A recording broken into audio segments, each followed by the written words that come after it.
Now, the Business of Football Summit concludes today. Wilfried Zaha is among the speakers later. And this morning, we've heard from Premier League Chief Executive Richard Masters, who has been talking about the return of fans to matches later in the year. Our chief reporter, Brian Swanson, has been following this for us. Hi, Brian. Can you take us through what Richard Masters had to say?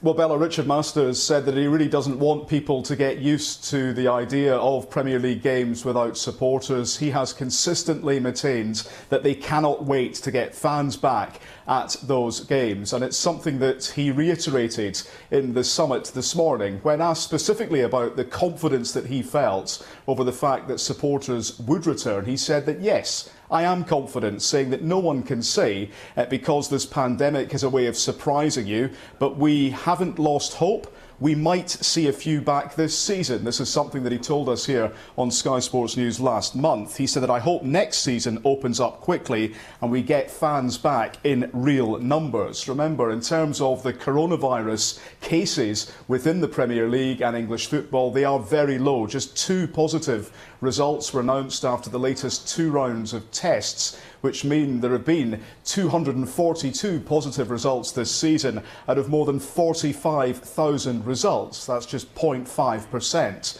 So confidence from Masters that the Premier League season will finish on time. Confidence too that supporters will be back next season. But the Premier League, like everybody else, must wait for the government to say that that's okay.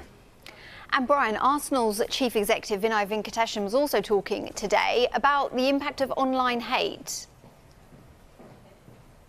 Well, the issue of online hate is such an important one, and it was spoken about at length earlier this morning. There was a diversity and inclusion discussion with Arsenal's chief executive, along with Dame Heather Rabbatz, along with Sanjay Bhandari at Kick It Out and Aileen John at the Football Association. And what you could sense, particularly from the hierarchy at Arsenal, was a sense of frustration over the lack of action in quickly trying to remove online hate. In particular, I think the comment from Vinay Venkatesham on the wake-up call was significant. He said, how do you explain to a black footballer that pirated content which goes online can be taken down within minutes, and yet racist abuse stays up there? So he very much echoed the thoughts of everyone else on the panel that much more needs to be done by those companies to remove the hateful comments as quickly as possible. He said that this was a real moment in time. Remember, earlier this week we highlighted new research that showed,